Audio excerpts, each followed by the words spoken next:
जो हमारे माननीय प्रदेश अध्यक्ष जी के लिए, हमारे कोषाध्यक्ष जी के लिए, बहुत सारे जो कुछ लोग हमारे लिए भी कमेंट्स के माध्यम से, और जो बार-बार इस चीज को कह रहे थे कि जाना चाहिए। हमारे जिलाध्यक्ष साथी जो हमारे जो व्यक्तिगत ग्रुप है उसमें भी डिस्कशन हुआ है, वहां भी उन्होंने कहा जाना चाहिए। तो वो कौन लोग हैं फिर?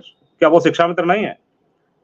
तो शिक्षा मित्र संगठन का हमको अपने जिलाध्यक्ष, हमारी जो कार्यकारिणी है उसका भी ध्यान रखना है। और फिर कहां पर कभी-कभी कुछ ऐसा भी होता है जब कुछ निर्णय अचानक ले लिए जाते हैं, जब दिखता है कि हमारे लिए कुछ बेहतर होगा, और ये निर्णय लेने में मात्र 2 दिन का हमको समय मिला है, तो हम अपने जो सम्मानित जिलाध्यक्ष हैं उनसे इस संबंध में वार्ता भी नहीं हो पाई, क्योंकि स्टेप तुरंत उठाना था इसमें। अब क्योंकि समय है नहीं, अब आज शाम तक अगर इसमें कुछ परिणाम मिल रहा है तो ठीक है, नहीं मिल पा रहा है, बात खत्म हो गई। अगला कमेंट है कौशल जी, अगला कमेंट है 90% साथी पक्ष में।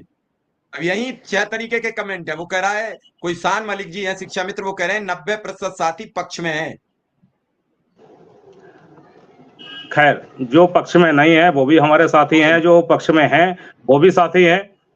हमें इस पे कुछ नहीं कहना है। जो चीजें हमने बताई हैं, यदि इसमें कहीं भी आपको लगता हो कि कहीं कुछ मिस कर गए हैं तो हमको बता दिया जाए।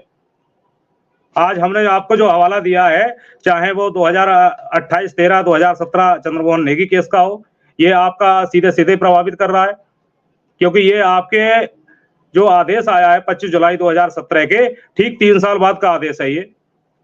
इसमें बैकडोर एंट्री के लिए ही अवैध कर दिया कि नहीं, जो संविदा कर्मी या शिक्षा मित्र या शिक्षक जो इस तरह से लगे हुए हैं वो वैलिड हैं, उनका हक है जब वो सैंक्शन पोस्ट के अधीन है। और आप सभी ये जानते हैं कि हमारे माननीय मंत्री जी द्वारा। नमस्कार साथियों, वीडियो आप सभी शिक्षा मित्र साथियों के लिए बेहद ही महत्वपूर्ण होने वाली है। दरअसल आज की ये खबर आप सभी के अस्थायीकरण को लेकर व रिसेंट में मिलने वाले मानदेय को लेकर है। दरअसल कब तक मानदेय आपका आने वाला है, और मानदेय के साथ साथ अगर हम बात करें अस्थायीकरण की क्या चर्चाएं हैं सरकार में, इन सारी बातों के ऊपर इस वीडियो में चर्चा करेंगे। सभी साथियों से एक रिक्वेस्ट है, वीडियो को आप पूरा देखें। चैनल को अभी तक आपने सब्सक्राइब नहीं किया है, सब्सक्राइब भी कर लें। अब चलते हैं अपडेट पर। कई बार अब विधानसभा में कहा जा चुका है, शिक्षा मित्र और अनुदेशक आज सैंक्शन पोस्ट के अधीन कार्य कर रहे हैं।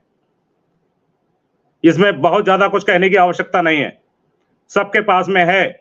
और अगर लिख लें, जो भी लोग हैं, इसको सिविल अपील संख्या है 2813/2017, और ये आदेश आया है 17 अप्रैल 2020 के लिए।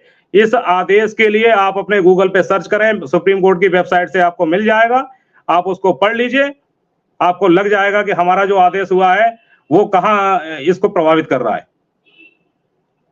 इसमें कुछ कहने की आवश्यकता नहीं है। और जो देवेश शर्मा वाली जो आईए पड़ी हुई है 23,533/2024, इसमें 5482 जो इंटरवेंशन एप्लीकेशन है वो भी शामिल है। इसको भी आप उठा के देख लीजिए, जिसमें जस्टिस ऑनरेबल अनिरुद्ध बोस जी और ऑनरेबल जस्टिस सुधांशु धूलिया जी की पीठ में जो मामला चल रहा है, ये मात्र जनवरी फरवरी में ही ये दाखिल हुई है। ये क्लियरिफिकेशन और डायरेक्शन का मामला है, इसमें कहीं कोई एसएलपी नहीं है, कुछ नहीं है। ये केस लंबा खींचने वाला नहीं है। वो भी हाथ जोड़ के खड़े होना चाह रहे थे, हम भी हाथ जोड़ के खड़े हो रहे हैं उनके साथ में। भाई सुनो तो हमारी भी सुनो, कोई बड़ा चोर है, कोई छोटा चोर है। अगर राहत दी जाए तो दोनों को दी जाए। हम लोग 20-25 सालों से काम कर रहे हैं। अगर सुन लेते हैं, माननीय सुप्रीम कोर्ट द्वारा सुना जाता है तो अच्छी बात है, नहीं सुना जाता है तो हम जहां खड़े हैं वहां से थोड़ी हटाने वाला है कोई हमको। बाकी तो हम माननीय मुख्यमंत्री जी पे भरोसा है समस्त शिक्षा मित्रों के लिए कि वो हमारे लिए बेहतर करेंगे। संगठन प्रयास कर रहा है, हमारे अजय जी हैं, ये भी लगे हुए हैं, अच्छा कराने का प्रयास है। लेकिन यहां अगर ये माना जाए कि सरकार से इस चीज का कोई लेना देना नहीं है, सरकार का कोई प्रतिनिधि आपके 1 अप्रैल के लिए 2024 को कोई भी प्रतिनिधि वहां नहीं पहुंचेगा, क्योंकि उनसे मामला कोई मतलब ही नहीं है उस मामले का। और हम भी सुप्रीम कोर्ट के डायरेक्शन के अधीन नहीं है, जो जजमेंट है उसके अधीन थोड़ी गए।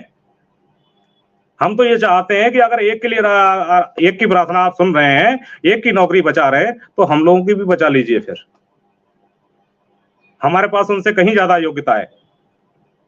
हमारे पास 2 वर्षीय प्रशिक्षण है, वैलिड प्रशिक्षण है। आप उनके पास सुप्रीम कोर्ट के ही निर्णय के अनुसार, चूंकि नोटिफिकेशन रद्द है, ऐसी स्थिति में उनके पास कोई प्रशिक्षण भी वैलिड नहीं है, तो टेट सीटेट की तो बात ही छोड़ दीजिए। हमारे समस्त साथी ग्रेजुएशन भी हैं और 2 वर्षीय प्रशिक्षण प्राप्त भी हैं। जिसमें बहुत सारे टेट सीटेट भी हैं, उनको अगर हम ना भी लगाएं, लेकिन फिर भी सभी साथी इनसे कहीं आज के समय योग्यता ज्यादा रखते हैं, तो हमारी भी सुन लीजिए। ये सुनाने का सिर्फ एक प्रयास है। अभी तो हम ये भी नहीं कह सकते हैं कि हम वहां